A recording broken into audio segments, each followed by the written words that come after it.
And we're live. Yes, that's right. Yes, we It's are. not even 7 p.m. We're here early. Take that, time capsule. Stop hassling me about it. Happy Saturday. Thanks, Holy everybody, for shit. Wow. No, I'm just Time messing Capsule, with I you. appreciate you always, so don't listen to Nah, Pat. it's great to be here. We were just so excitedly talking behind the scenes. We're like, hey, we were missing out on great content. Let's go ahead and share this. Oh, man, we got so much to talk about. I don't know that hour is going to be enough tonight. And I'm Well, going to surprise Pat right now about a conversation. This is going to be a shock. What do you think I'm going to talk about, Pat? Take a guess. A topic. It's not the one that we went live for. I want to say Lorcana. No, but you're getting kind of warm. Closer. Oh, I'm terrible at this, Bob. Oh, it's something close and dear and near to you. One more. Did Legendary announce a new expansion board game? No. Okay, that's about it. I'm tapped out for originality. Pat, Matt, and I this week, because, oh, by the way, there's going to be more stirrings this week, and I don't know if the room stuff, like, you got to be a long-term planner. If you're a last minute, just tune out right now. Thank you, Time Capsule, and to you too, sir, and your wife. But for Gen Con, you must prepare early. Like, Pat and Matt only went one time. I drug them into it. By the way, for those of you MTG nerds who may not know, Magic was revealed to the world at Gen Con. Right? Anyway. Yeah. It was created for Dungeons and Dragons, by the way. Gen Con. And Gary Gygax, the creator of D&D, more or less, is the one that started Gen Con. Yeah, so it was for D&D. Yeah, it's definitely the number one. It is the premier thing, you know. And I'm going to be honest with you. I don't believe, in the current economic climate, I can go to a PAX or an E2 or just, like singular, Dragon Con or Magic. I can't go to Magic Cons because they're too narrow. At Gen Con, it's a multifaceted. Is that the best way to put that? It is it's a con for so many things, from cosplay to artists to books to game design to board games, card games, artwork. Like, just it's a broad spectrum and a very large venue. You guys probably really only saw like the tip of the iceberg when you were there last time over the yeah. And I think, Matt, you probably share a lot of the same feeling. We were there all the way, until Sunday morning, and we were still finding things that were exciting and enthralling us. We were still exploring around and seeing a lot of new vendors, just new faces and new types of excitement. And here's how I'm going to kind of blow your mind a little bit. How many of those did you go through the mall that's connected to the convention center? I do not. You didn't even know there was one there. Also, about 8 to 10 of those hotels have dozens of convention rooms with events going on in them. When I went there many years ago with Sherry Vegas, I want to say it was like 8 years ago, there were like Pathfinder games after, like Star Trek games and this and that and the like. There was so much to do. It upset Sherry Vegas. Like, she couldn't wrap her head around, like, I don't know what to do. This is, like, short-circuiting on the plethora of things to do that you get into, like, this paralysis that I don't know what to do. And there's like 4 floors of that convention center, right? And there's stuff going on all over across a number of days as well, and it further compounds some of that complexity. And I'm glad that you guys, having had gone to some of the Magic festivals and whatnot previously, had kind of imparted some knowledge to me, and not being overly concerned with like event tickets. Right, and absolutely. I think that was. I bought one event ticket and I didn't end up going to it, but I went to a number of different events. Between running through the Star Wars stuff with Matt a couple of times, we got to hang out and play Pathfinder. I would never have gotten to sit down and play 2 hours of Pathfinder with one of a professional game master, and I didn't sign up for an event. The same thing when we had that cleric or whatever that told us to take a whole bunch of damage. We just wandered extra around special and D&D session. yeah, it was like finding just different social events going on throughout. It was very exciting. Well, yeah, I think it was Matt that asked that. He's like, how much damage do I take? Yeah, because she was like, you got hit. I was like, all right, you gonna tell me the damage or how much damage do I take? She said, I just take a bunch. Just take a bunch. All right. Just take a bunch. Love it, and like you said, okay, I'm gonna swing at that guy, and she says something stupid like, describe it to me. What? It was like the vibe coding. Like I rolled dice. Yeah. Well, to describe it is fine. Some people like to describe things in D&D. Yeah, but she didn't even ask to roll dice to see if I hit first. Oh well, yeah. You see if you hit she first. didn't care if we were rolling dice. You can describe how you want to do it, and then the dice let you know how bad or how good you did. Okay. Anyway, she was. That is the most special session of, or should I say, most special person hosted session of D&D I've ever been a part of. Yeah, but because of that, we met the guy that I think was running the event, or maybe the guy that ran the module. Oh yeah, the one that created he created like modules or something. Like, yeah, and then he was able to, or he offered to do a D&D session for our channel and for us, of course, and that was cool. So yeah, it all worked out. Yeah, I mean, yeah, no, we definitely, conventions are a place to definitely network with. Look, I'm just gonna say, geeks of the same ilk, right? Like people that have the same interests. Probably as of most of the people watching this channel. Oh, it's herds of nerds. Oh, 100%. And that's not such a bad thing in today's world. The nerds run it. Oh, good Lord, no. So at any rate, it's the very long-winded way to put this is, if I have to pick one convention a year or every 2 years, probably for the rest of my life, at least, it's going to be Gen Con. Like, there's not enough at a Magic Con. It's all Magic. It's too narrow. Not that I don't like Magic, and not that I don't like the vendors and the people and whatnot, but that's all there is to do there. The location is pretty convenient for us too. It's only like 4 or 5 hours away. It's not right. I think even if I had to fly, if you swapped it and it was Magic Con in Indianapolis and Gen Con in Vegas, I'd still go to Vegas. Oh, I'd probably not. I would. I've never been to Vegas, so I'd probably want to attend at least once. Hit up the Heart Attack Cafe or whatever the heck they call it. Yeah, Vegas was interesting. I don't hate it, but he lived there for a while, so he probably.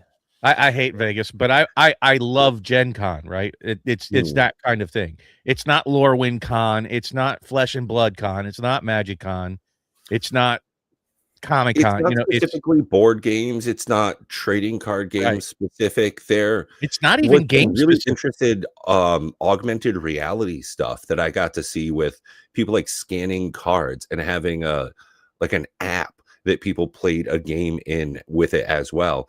Like, there's so many different types of gaming technology. The pinball in the hallways.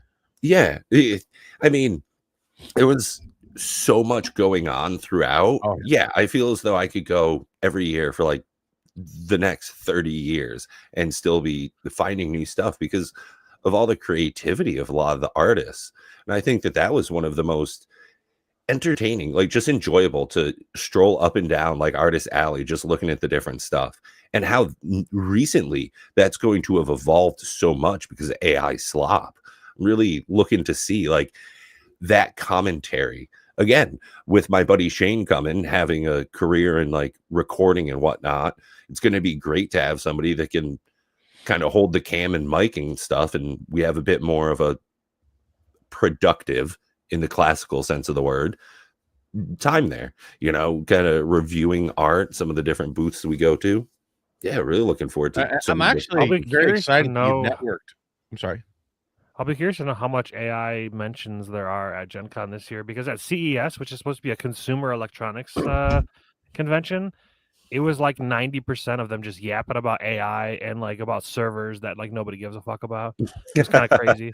Like AMD didn't even announce their brand new graphics card at CES. Like that's crazy. Like they had like an hour and a half of just AI crap. And I like AI, but like at a consumer electronics convention, you probably should talk about consumer products and not how the government's gonna regulate AI and how the government's working with whoever and all the servers and like it's just I don't know, it's weird. I So want to I'm see curious to more see if that Roombas happens that with have other arms conventions they or can if it's pick up just stuff. consumer electronics. Actually, to your point, Matt, I'm not a huge.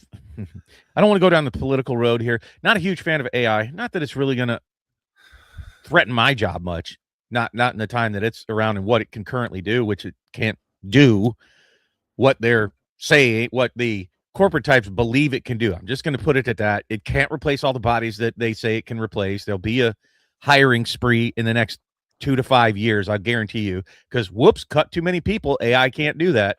But where I do welcome it a lot is in the gaming space. I think it can absolutely revolutionize gaming up to and including commander raids.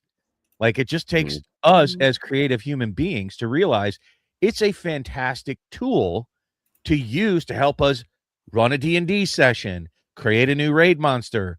I asked it and it couldn't do it, and it gave me all the reasons why and suggestions of how. I wanted to list the top 100 most expensive base version of non-reserve list Magic the Gathering cards, and it said can't do that.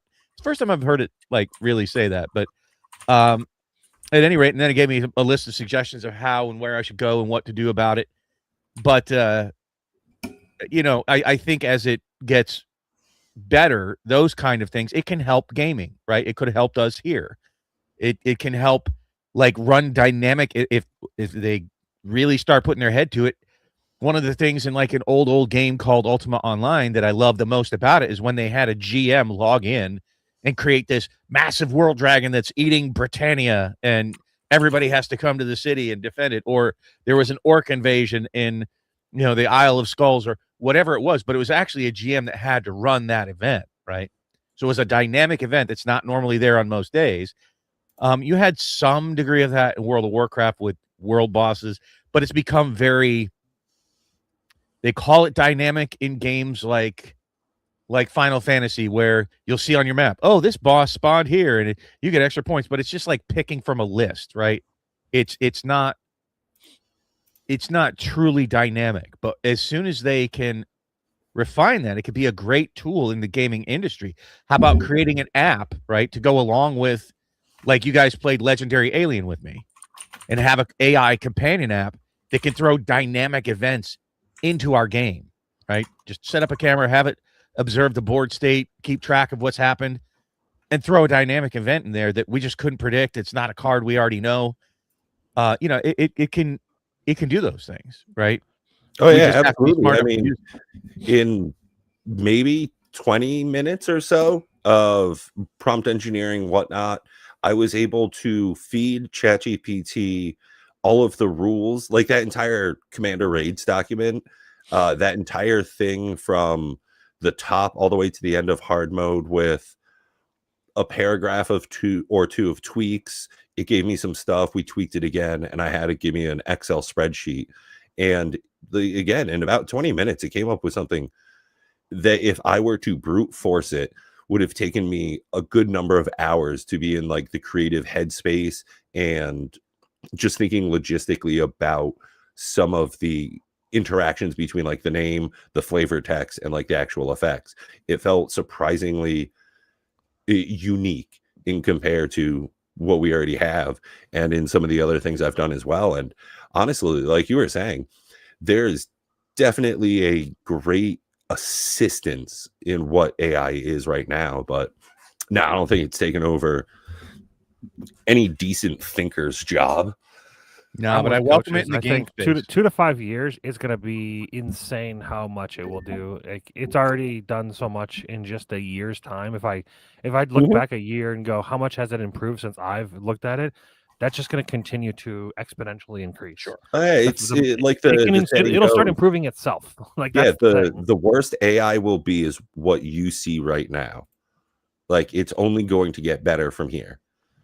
It's getting insanely better at doing thumbnails. It understands text now. It doesn't just do jarbled crap. It understands it knows if I go move the logo up 10 pixels, it'll actually do that. It won't regenerate the image anymore. It knows in painting. It knows it knows exactly what it's so much better than it used to be. Because before I would be like, keep the image exactly the same, but just change this one thing, and it'd be like, okie dokie, and then give me a fucking brand new image. And I'm like, no, I want this image, copy paste, give it that image, and then it was like, nope, here's a new image. No matter what, it didn't know. Now it told me, like, it knows in painting, it knows, like, it has different fonts, and it can do everything. Like, it's quite good at it's impressive in what I see 3 spaces, and I'd be terrified as if I was in any of these 3 types of jobs. And these are going to apply to a whole broad spectrum of jobs out there that, I mean, I'm not going to go down the rabbit hole, but one will be visual, exactly what you're talking about, for image making, for movies, for anything visual. I would be terrified if I was in any sort of visual capacity, whether I'm making movies, because I don't know if you've watched all the like recent Star Wars AI crap that's coming out. Bro, it's better than the regular Disney right? Like, I don't want to go down this rabbit hole, but you know what I'm saying. So it's not just pictures like what's behind you or what Matt's talking about. It's movies, it's TV shows, it's commercials, it's anything visual. Yeah, right. Yeah.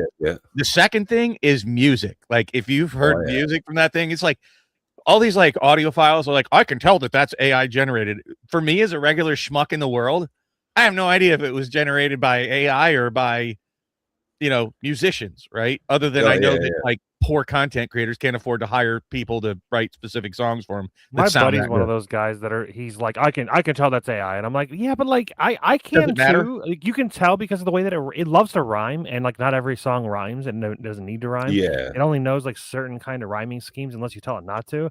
Yeah, but that's gonna get better. That's going to get a lot of music that I jam to. It is fucking good, and I don't care that it's AI. It sounds great. Something I found really impressive in like the music atmosphere is giving it an actual song and saying, cover this in a different style.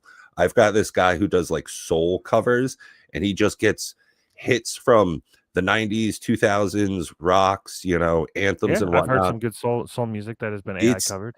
Yeah, it's at the point where legitimately, if that dude, like the fake voice singing, if that was an actual person, they'd be on a contract. It is surprisingly good. And again, we are just at the tip of the iceberg. By summertime, by the time we get to the convention, we will have as prickly haired a feeling as we do now, just multiplied even more so. So the downside with that is that Spotify is fucking flooded with AI crap. It is annoying. I will say, if I use something called Discover Weekly, and it's just like, it normally feeds you bands that it thinks you might like, I would say like 90% of that shit is AI, and I can tell it is very badly done AI, not good AI. But it's going to get 1 out of like 10 is good, but it's rough. Where I want to expand that, not just music, it's voice, because that's what it's doing in like those movie trailers. It'll be voice, it'll be anything sound, anything audio. And we have to be careful about that because, that's also like, phoning into help desks, help desk jobs. Y'all better start looking somewhere else. But I'm saying you have the visual, you have the audio, mainly music, but it's going to apply to a whole lot of things that we don't think about. And then the third sort of general category, I would say, is like, I could just see the writing on the wall. You're going to get replaced. And that's anything analytics, any kind of analysis. Matt and I have already done that. It's like, even in the baby steps, is faster and useful. Even if it's not 100% accurate, it's going to get better, and it can do analysis on a much larger group of data than human beings can. So anything it does faster. It can give you fucking charts. It can give you graphs. It can give you Excel Amen. sheets. You're singing my same praises. And then I'll give a sort of very, very, very broad fourth general category. It's funny because they talk about the AI. Oh, it's going to replace all these. Like, people have a bone to pick apparently with high-end tech jobs. I actually think that they're safer than people think. But it's the low-end tech jobs, the low-end jobs of any kind, the people taking orders at McDonald's, the people stocking shelves in any store or picking groceries off the shelves from stores. Like, Amazon already has that fully automated and robotic in many of their warehouses to a large extent, and so do many other companies. And that's where AI is really going to take over, are the simple jobs that you can describe accurately in a step-by-step fashion. careful. Like those jobs, you don't need people for them. Like you don't need a person to read a list. To kind of spin this off a little bit more into our regular channel content, I am very aware of a game called Wonders of the First. Absolutely gorgeous artwork. I knew from the moment I saw the first card, it was all fake. And they are very upfront about how they use generative AI for all of their artwork. They barely have a template for a frame to slap over it. Outside of that, they do pretty much nothing to make their cards. And they seemed almost proud of it at the very beginning, and then seemed to like shy away from that fact with like the general public outcry against generative AI, where people are making money off of it. I think that's where the line is like if someone's posing as if it were a real thing, if they're I'm an artist because I typed something into ChatGPT. I think that's where the fine line is. You have to realize, no, you typed a prompt into a computer program and it made an image. It's not a fucking artist, and neither am I. I'm not gonna say they're an artist, but there is definitely a skill to prompts of AI. Sure. And there's a skill of how to use it. And I imagine there will be classes that teach you how to use AI. Oh, there are now. It's called prompt engineering. I've been speaking about it for years. People need to get into that career field. There is definitely a skill involved, and I think that people hiding behind and trying to claim that they are, like you said, an artist or whatever, I think that is a problem. Like sure. Lorwyn Studios announced that they were using generative AI for internal testing, troubleshooting, like storyboarding, and like some other things, and people were like losing their fucking mind for Divinity. Mm-hmm. This is the brand new game. They're like losing their mind. They're like, oh, there's another kind of AI slop game. It's like, listen, Lorwyn has proved time and time again that they make banger games. Even if they use AI on everything and the game's still a banger, who the fuck cares? Right. It's kind of like enjoy the product. As long as they're not being like shady about it. Have you seen that they're working on 3D printing steaks now? Yeah. Well, I've seen that like a year ago. And let me ask you this: if a regular, like, what's your favorite cut? Mine is ribeye. Actually, filet mignon, but we'll say ribeye. Ribeye is a fantastic cut. Yeah. So let me ask you: and do you know what ribeye is going for, at least locally here? $21.99 a pound. Yeah, I was thinking about $20. I stopped eating steak because they're fucking expensive. Let me ask you this: if they could 3D print you a ribeye for $10.99 a pound, or you could buy the real thing for $22 a pound, and it tastes exactly the same. Like, what's the catch? Is it like made out of homeless people or like cats or something? Like, there's got to be a catch here. Like, if it's just the miracle meat, you put in a bunch of grass clippings and out comes a steak, hours later for a cheap cost. It's actually test tube stuff, really, in all honesty.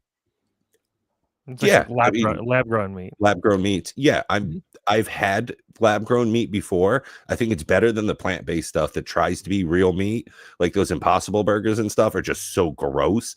Like that, I'd rather literally just eat grass. But to your point, I'm super behind lab grown meat. And pick anything, whether it's a generic M&M versus a real M&M, but you pay half the cost, or you get where I'm going with this. This versus that. Now, if AI creates art and you want some poster for your wall, and you can get it for free or virtually free, or you could go to Walmart or Amazon and pay $10 for a poster, which one are you going to pick? You have one made by an artist, or just have AI generate one for you for free. Bob's your uncle. I'm just thinking like this probably shut down the website Fiverr, where people would do like voiceovers and whatnot, where you could say, I need a cool logo for my channel. Here's an idea, a concept I have.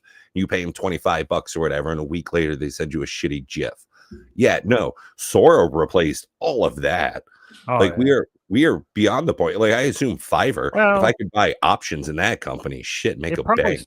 It probably still exists. There are a subset of people that don't like AI and want to support human beings, and I get it. I understand. Yeah, but there were people that wanted horses and not cars and supported their blacksmith versus buying a Ford. But then ultimately, when the people that were driving the Ford said, this is just a quality of life improvement for me. You can't ride your horse on my road. These are made for cars now. But I'm just saying, there's always been those holding on to the past kind of people. And honestly, let's relate it to Magic.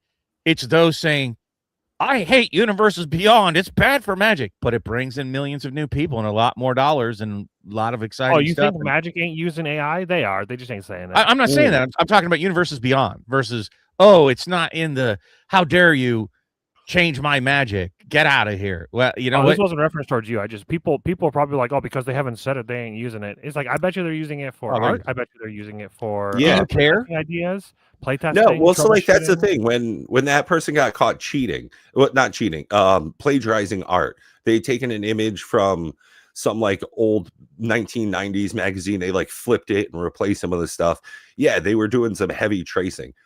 Yep. Do you think that hadn't been happening for years, if not decades previously? Just didn't get caught. I mean, to Matt's point, this piece of artwork is as good as the one behind Bob. If anything, this is probably more defined. Like the finer strokes and stuff, there's detail further down than the Reaper King No More. I think it would not be detrimental to the game to have the art done not by humans if we can convince people that it's not bad for the game. Like if the game is still good, and people will be like, well, what about the artists? They're such a they're the reason why the game succeeded so long. I get it. I do. There is but the times change. And okay, yeah. And horses were a good part of the reason why roads existed. But guess what? Or blacksmiths. Guess what? We used to have a lot of factory workers, but now robots are replacing factory workers. And then those people that were just worried about like place nut on things, screw it. Those people now can be more productive in society. Is how I look at it. Now, artists is a little bit interesting because it's like I can't do it. We need artists, but I wonder what happens if we don't need artists no more. What do they do? Who cares? What kind of creative outlet? I don't think it'll go away. It'll just be like a minimized workforce. It'll be, hey, we've gotten so efficient in professional calligraphers, people that write really pretty. That probably used to be something like 1,000 years ago. People like really gave a shit. And then we had like the printing press, then typewriters, then computers. Bro, I legitimately don't know if anybody under 15 knows what cursive is or how to do it. So like, not that it doesn't exist, it's just going to be such a minuscule portion of the population. I don't think true artists will ever go away. If anything, I believe that the people that can hold an acoustic guitar and a tune will be able to make more money in the future for like live performances and stuff like that. Yeah, but let's put it this way. Let's reverse it. Instead of AI slop, we'll call it artist slop or music slop. The slop artists, shitty, no room for them. Yeah, like, oh, that person actually has to use like their throat to sing because AI music. They don't need to take a breath to be able to make sound, so they can hold a year to make that album. Oh my god! Yeah. I made 15 albums yesterday on AI. How many did you make singing in the studio? Well, we've got one song coming out in 3 months. It's like, sorry, dude. Well, and I wonder how many images of Magic the Gathering cards would I have to feed a large language model for it to be able to start generating really good Magic cards? And, you know, I watch Nikachu often enough do his like AI review of cards. And some of those are good cards. Like legitimately, I would like some of those better than like the shit that we actually get in Magic sets. So I think we're not very far away from like, again, by summertime, we might well be able to just get like AI generated Magic cards, top to bottom, art, framing, the whole nine. And one cool application that I see that Magic could utilize AI for is uploading the entire card pool of the into their database, have the large language model be aware of that and know everything, know the entire system. They can upload all the rules. They have all of that's written down. All of that is available. And then when they make new sets, they can continue to make new sets the way they normally do. They can upload that into the database and have AI run simulations and go, in the standard format, will any of these cards cause problems? Infinites. Will any of these be too strong? Run simulations on is Red Deck Wins going to get even stronger? Will it cause problem? Is Vivi a problem? What was that fucking bird? Nadu. Nadu, is Nadu going to be a problem? Do you see any play patterns that maybe not people are going to like? I think a Those kind blind of person could have seen the situations can be problems with avoided. Nadu. With that situation. I'm going to say this because we're just really professional YouTubers here at this point. How many years have we been on? Like this channel's been around 5 years, I think, but at least the three of us have been at least 2-3 years together at a minimum. Gen Con when I went was 2023. Okay. Yeah. We're so good at this that we wait until 30 minutes into the show before saying, hey, if you like what you're seeing here, if you're enjoying the content, please consider subscribing, hitting that like button so that it tells the algorithm we're actually doing something good here. And if you're really supportive, be like, Time Capsule here and consider becoming a member for $1 a month. Like, yeah, I know that's going to break the bank, but that's my done. I'm done shilling. It's just, waiting 30 minutes in is probably not the best spot in the video to put it.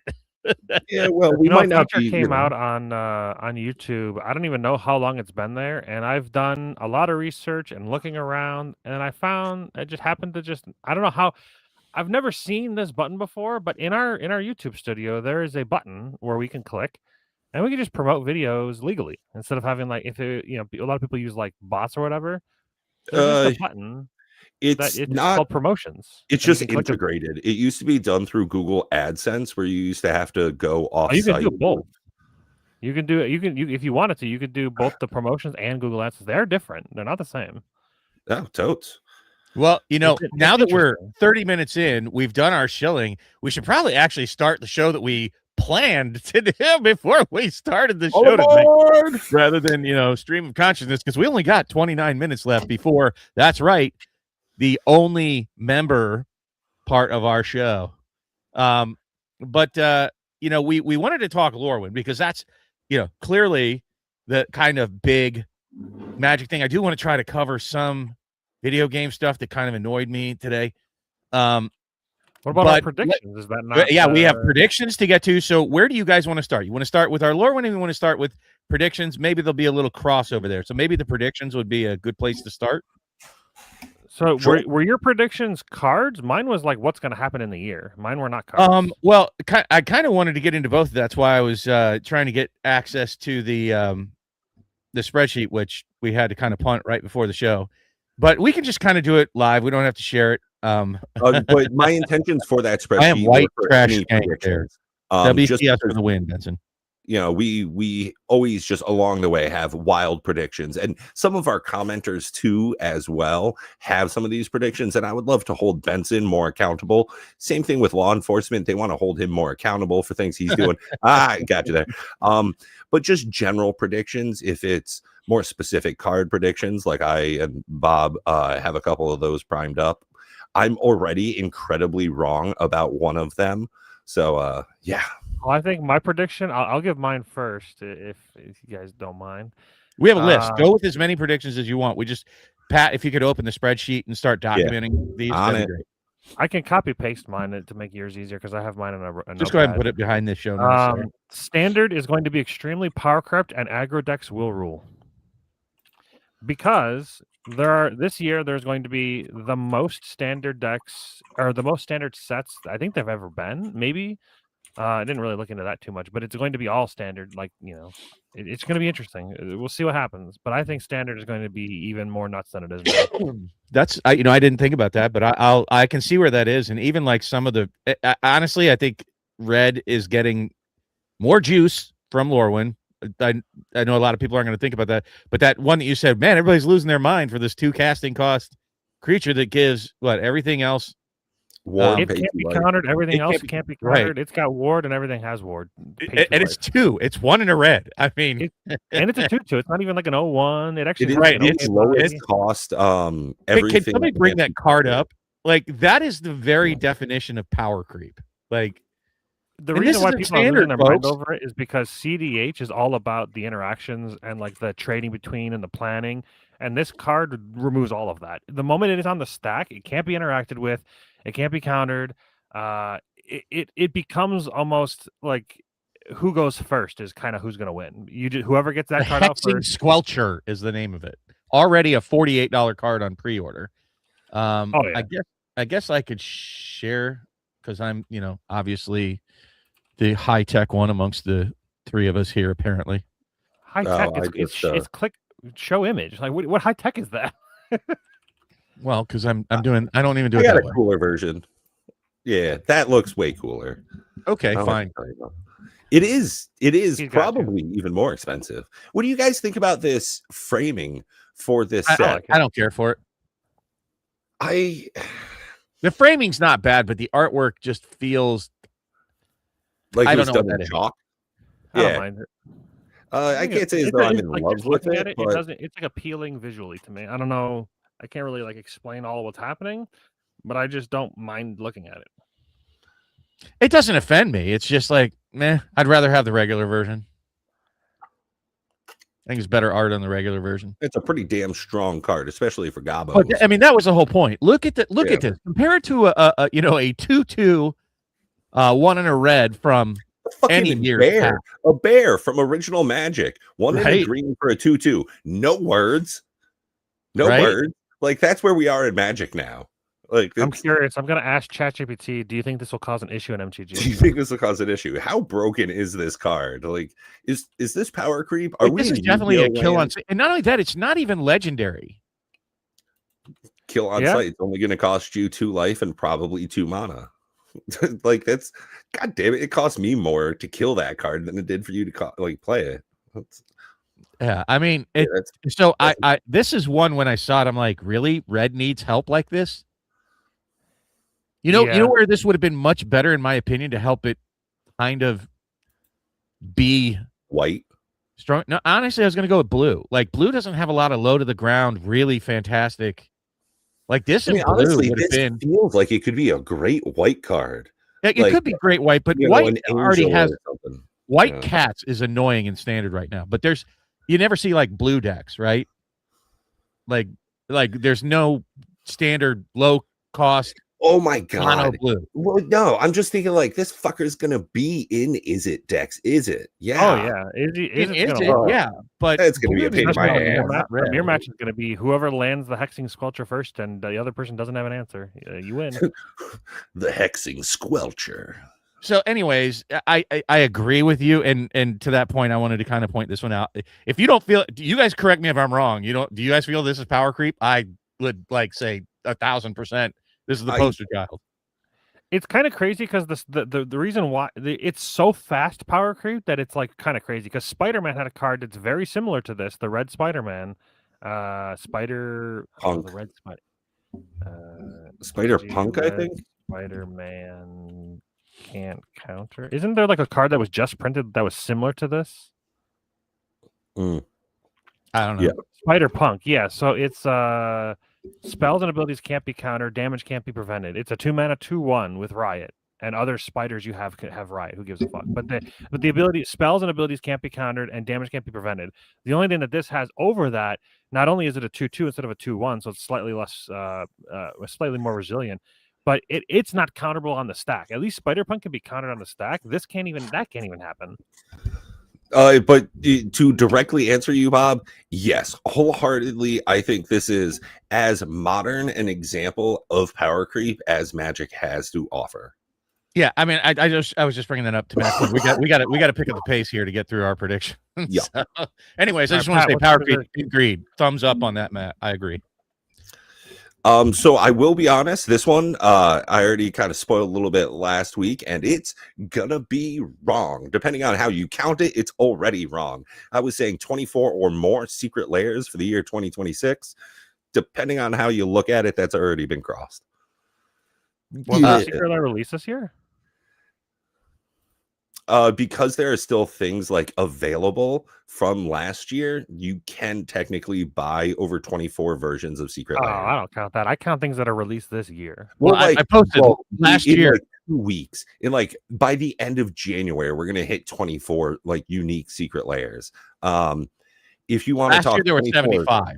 Yeah, it's probably gonna hit a fucking 100. Like that's just bonkers. I was 1/4. We do have what? 3 universes beyond TMNT. So I'm actually going to give you a thumbs down on the Pat. on that one, Pat. Not that you're wrong that there'll be 24 or more, but I think you undershot the mark by a wide mark. I don't know if there was ever a year, except for maybe the very first year when they released them in November, that there were less than 24. Right. So we're gonna add a new column to our spreadsheet called outcome, and first entry way too low. Way too low. Yeah. So I agree with you, but the asterisk on that one is, dude, that was so safe. That's like saying, they're gonna have at least one Magicon this year. Yeah, like my feet are gonna hurt this year. No offense, but you kind of ultra safed that one. Well, speaking of, huge flops, that is my personal opinion for Marvel this coming year. I think that people just do not care about the Marvel set coming up because the release of the Avengers movie is not going to be anywhere close to when the set comes out.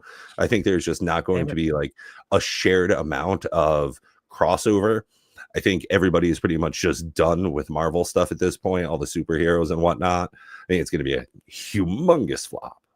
So the only reason I'm bringing this up and sharing this, kind of disagree with you.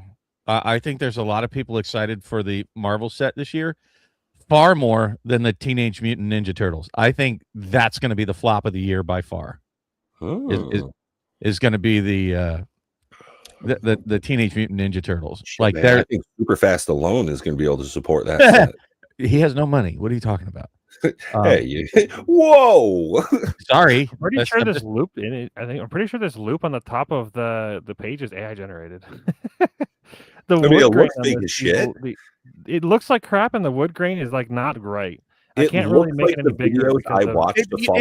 It looks real enough to me, dude. I don't care. No, what I'm saying is it's just strange to me because I'm pretty sure Watsy had said that they didn't want to do any AI stuff, but like this is I trust really Watsy, AI, but I don't trust Watsy. Anyways, next. I just thought it was on topic what we were talking about. But I'll go with my first prediction, and I don't think it's really. It's probably also ultra safe, and I think we're going to continue to see the trend of this like frog in the pot of boiling water increase in prices, whether it's shrinkflation pricing, where they give us less for the same or even slightly less, but it's less than the less cost, if that makes sense what I'm saying. Like, okay, hey, we're gonna drop the prices of play boxes by $5, but you're gonna get 6 less packs. Like, okay. Or one less card in every pack or some shit. So shrinkflation, we all know what that is. I think that pricing is going to continue to go up. It's hard to keep track of it like in Secret Lairs because they'll come up with the special swirly twirly helix foil version of something and make it $99. And then since that's $99, the next time they make the next one, instead of being $39 for the foil, it'll be $45 for the foil set. You get where I'm going with this. It's not going to be direct. Hey, we're increasing the price of play boxes for the exact same thing by 5%.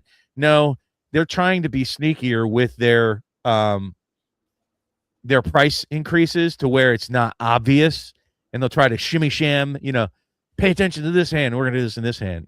That's and one of the examples I look at, honestly, is that what do they call that in Lorwyn? That box that's like draft night plus because it has a game night, a collector pack in it and 12. I want to say it's game boosters. Night. Sure, for $100, or like draft box, or which you get 12 play boosters for $100 instead of 36 at $124. So $24 more gets you literally like 18 more packs. Draft night. That's what it is. It's like, hold on a second. That's so it's 12 boosters. But that's my first prediction is that we're going to continue to see them pushing the price envelope in sort of what I would call a shady way. Not trying to bash drink blue cheese whenever Bob says shimmy sham. That's why I just said it 3 times in a row. So he's gulping down his blue cheese bottle. Blue cheese is so gross. I love blue cheese in certain circumstances. I'd rather just have like shredded cheddar, even if I'm having this. Oh, whatever. Okay. So that's my first prediction. Like, I don't know how we're supposed to do this. So you want me to keep going with predictions, or I would like to do at least one card reprints. So even if you're coming up with it on the fly, I can go with the first one. Let me see if I can search it, because I'm in this weird mode in TCG Player. But yeah, and I don't think you would see this one coming, honestly. But it got way too pricey, in my opinion. But it's Vorinclex Voice of Hunger. Is it Voice of Hunger? Not the wow, $5, really? But the regular version, no, the Monstrous Raider, that's the one. This Joker, that's already on my list. This Joker, and not this version. I think the cheapest version of this is like $49. Yeah, I was seeing 46, I think, where I was looking. Well, would include, shipping and whatnot, because that's what you kind of have to do. But this is a card I think we're going to see a reprint this year. I don't think it's been reprinted outside of like very special cases. But this is going to be sort of one of mine. I'll save my juiciest for last, and I'll let you guys go. I have 3 lined up, but this is my first and least like juicy, because it's such a sort of corner case to ever even see this across the table from you, to be quite honest. I don't see it a lot. But it's a good card. It's always been a good card since day one, and it hasn't been reprinted into the ground, clearly at $48. You can get 3 to 4 Craterhoof Behemoths, which I consider a much more stable card than this. Bob. Kick the horse while it's down. What, the Craterhoof? I ordered like 4 copies of Craterhoof. Like I think it's a great idea, though. What, the Craterhoof or this? Mm-hmm. Oh, Craterhoof. I've been telling people I think Craterhoof is undervalued right now, and if they just give it room to breathe, they printed it in back-to-back sets, or twice last year at least. Yeah, I think. It's like, Jesus, give it a little bit of room, guys. Yeah. Slow down. It's at $10. It's funny you said Vorinclex Monstrous Raider. That was actually one of the predictions I had for reprints coming up in 2026 as well. So great minds think alike. On that same green path, I'm also personally thinking that we're going to see a reprinting of Exploration. It's been quite a little while, and it's starting to creep back up. It's a solid card, and I think that might be seeing a little bit of I thought there were like $20 versions of it out there, though. Yeah, I think they're going to absolutely nuke that shit. They're going to get that down. I don't get that. Like $50, I can understand. $50, I can understand. But when Urza's already at $5, why are you reprinting him? Yeah, well, funsies. Because they can get it down to $25. It's already at $5. My prediction is Evolving Wilds. I think that card will be reprinted. Busted. I think I win. All right, I just win. The card's definitely going to get reprinted. There ain't no doubt about that. No, but actually, really, Roaming Throne. Oh, wow. Roaming Throne right now was reprinted in Caverns of Ixalan and has not had a reprint since. And it cares about creature types, and they've been doing a lot of kindred things. You've got TMNT coming up. That's going to be a lot of like turtles and ninjas probably. And right now, Roaming Throne, the cheapest version you get is $40. So 40, 43, 44, somewhere around there. So my next one, I'm not even going to bother bringing it up because everybody who's listening should already know what this card is. And it did just recently have a reprint, but I don't think it brought it down to the level that people want to see it at. It's a land. Can either of you guess? Can anybody in the audience guess which land I think is a hot target for a reprint this year? Was it that Terramorphic Expanse thing you were talking about? Not we're not wild or Terramorphic. Fine. No, I get it. No, but seriously, what high? Because I'm targeting things at least $50 or above, or right around that $50 mark or above. Well, it's not Cavern of Souls. Is Cavern of Souls? No, it's never getting back to the $50 mark. Never going to be Cavern. I don't know. It's 37 at its lowest. It's creeping up again. Oh, and Exploration is like 26. Yeah. I do want to get to the card. I would like you both to at least think of one card before we end the show that you're looking forward to, or just has hit you the right way with Lorwyn, and would love the audience to also post any cards that they're looking forward to or like out of. And I'll give you a hint.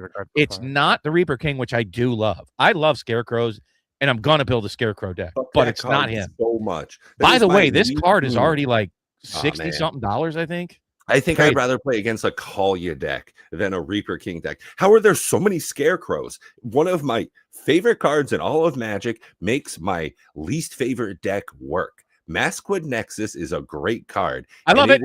Stop it. Why Reaper Triggered. King, Triggered.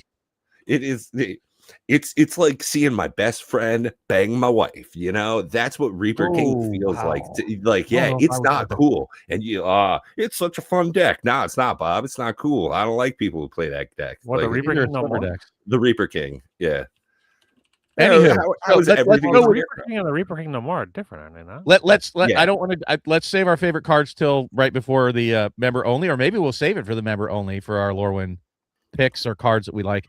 But let's continue to go down the reprint alley. I think you're up, Pat, for what other card? Let's try to come up with 3 cards that you think are going to be reprinted. Oh, I'm sorry. Oh no, Bob. I got. Hold on. I didn't announce the land. Here. The land I think is going to get reprinted.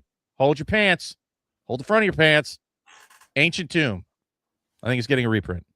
I don't know if it's going to get a meaningful one, but it was reprinted in Edge of Eternity. I was just going to say, and it's still like over 70. Like I think it's at least $70.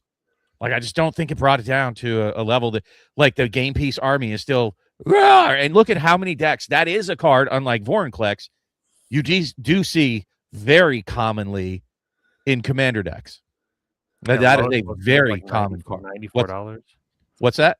The lowest listing is what, $87.90. No, it's the one that just came out of Edge of Eternity, and it was like the non-foil basic version of it was. They call it something funky, like Landscape Lands or Stellar Sites. I'm looking right at it. It's the lowest price is $87.20. Dang. Like I said, I just don't think that reprint brought it down to a level that the game piece army is happy with.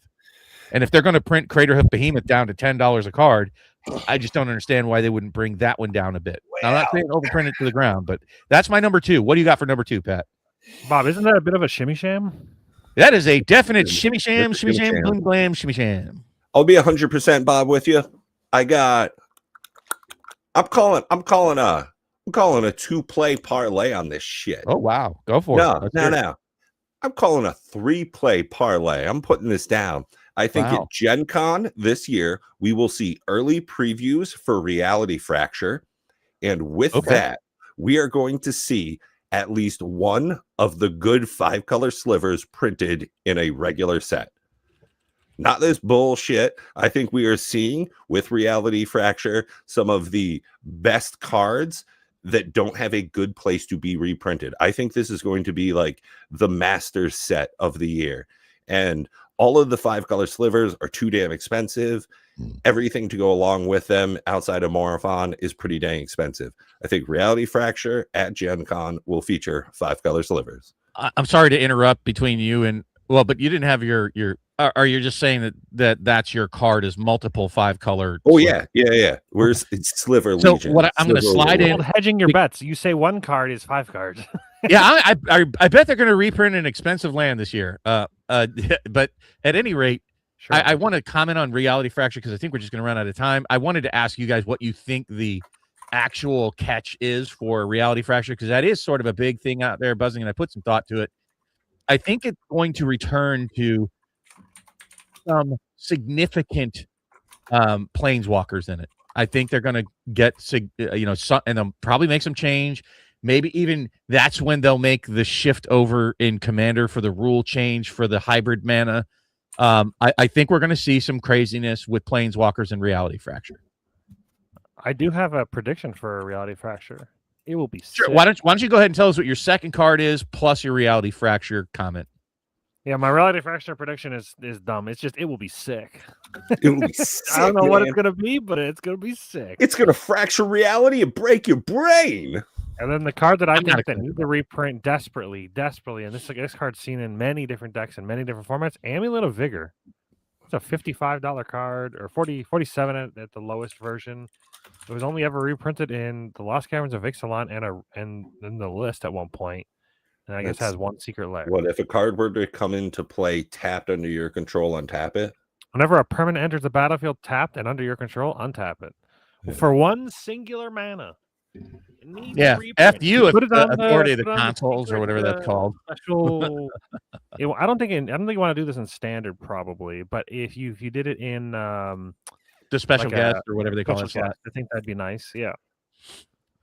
Yeah. All right. So I'll go with my third card because we are definitely getting to the end of the show here, and I want to try to get us to our one and limit your Lorwyn cards, guys, to one pick each.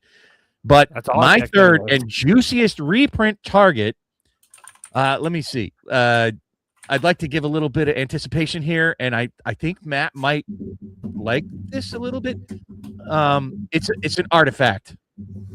It's a very expensive, dollar-wise artifact. It's a shartifact. Jeweled Lotus. Wrong. Pat, any guesses? That bad boy. Mox. It is. Is La Chrome? No. Chrome Mox would be about $100. Yeah. That was my guess.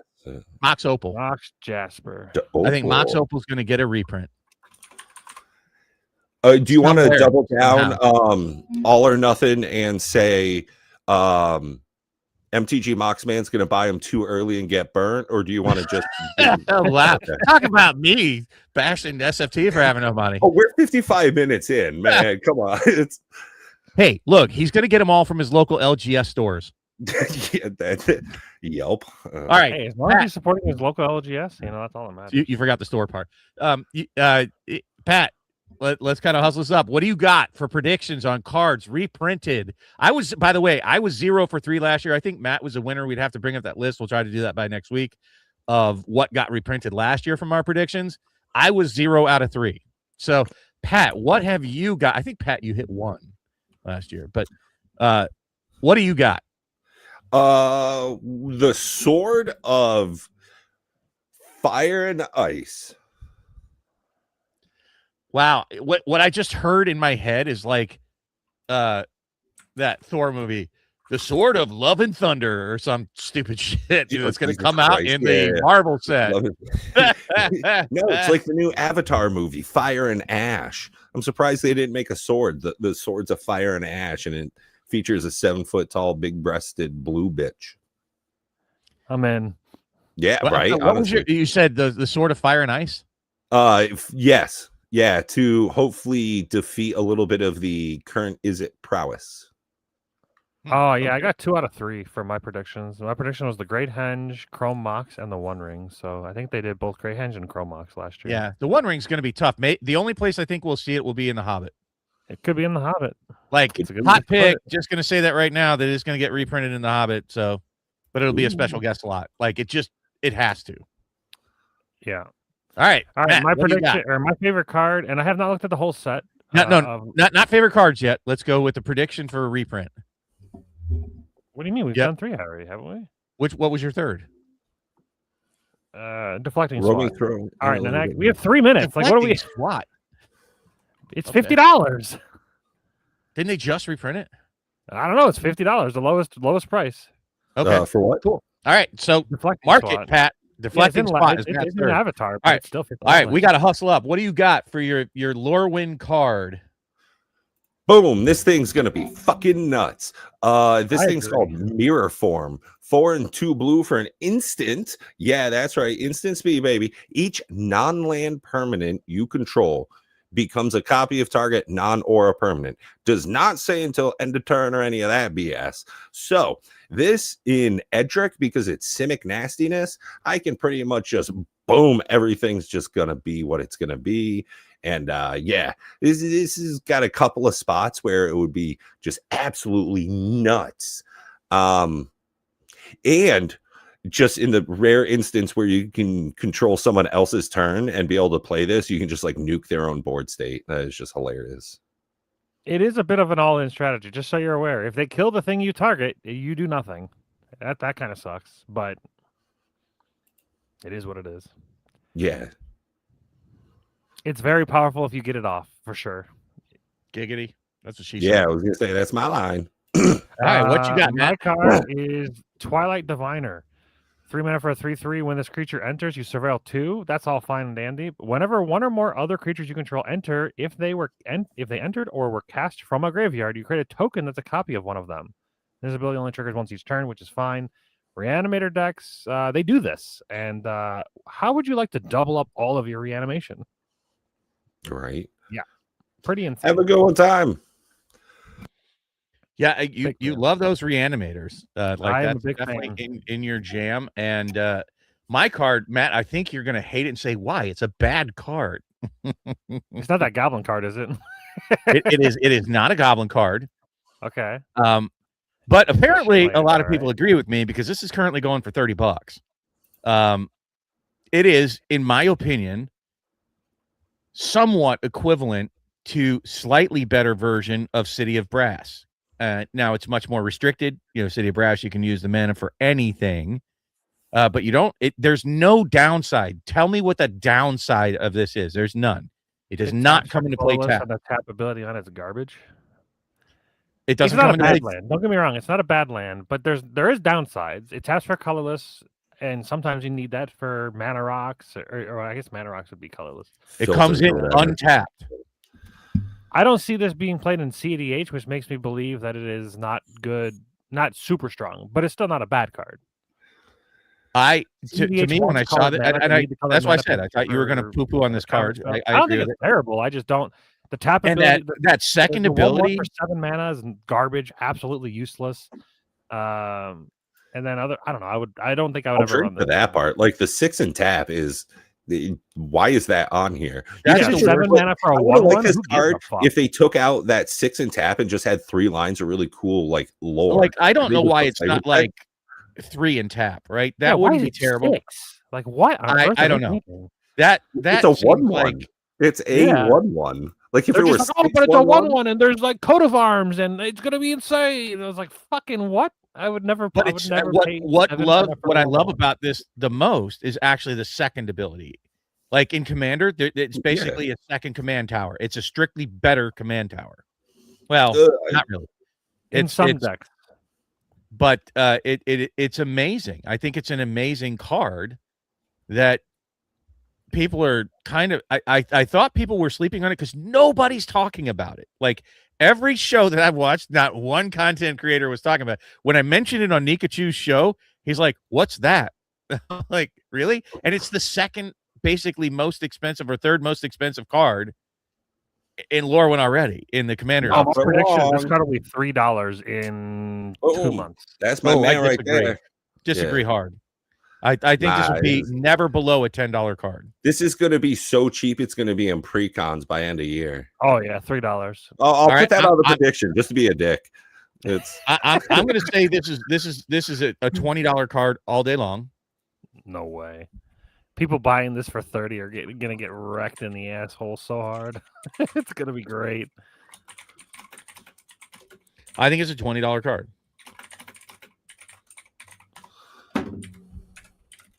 Anyways, I knew you would poo-poo on it, but we've given everybody, the freebie folks, the freeloaders, we've already given you 2 additional minutes of content over, and we even started early. So that's worth at least $1. Please consider becoming members to catch us, because we're going to switch over to the member-only stream, which, by the way, you got to pay $1 a month for. I know that's a lot to ask, but hey, we're going to do it. So thank you, everybody, for being here and giving us your time on this Saturday evening. Next time we speak, we'll already have the pre-release for Lorwyn, so we'll see a whole lot more and know the general direction of how well is it being received. I'll try to reach out to James from Recess to see how his pre-release goes. I do not plan on attending. I don't know if you do, Matt. Nope. But we'll see. We'll hear from certainly other content creators on how well this is received, by whether or not there are empty pre-releases like Spider-Man or if they're packed like Final Fantasy. My guess is we're going to see something in between, that the real hype releases here is going to be The Hobbit. You mean Teenage Mutant Ninja Turtles? It sounded like God, I think that's going to have like such a low turnout. But anyways, if you want to catch more of our opinions and the 3 talking heads you see here on the screen, you're going to have to pay $1 tonight to continue talking to us. So please consider it. I think for the cell phone people, it's up at the top, the 3 dots, and for the YouTube regular on like computers and stuff, folks, there is a membership button. So please consider that for a dollar Just a click month. around wildly until you see your credit card information pop up. And, Sure. Hell yeah. All right. Thank you, everybody. Appreciate your time. Have a good evening. Bye, y'all.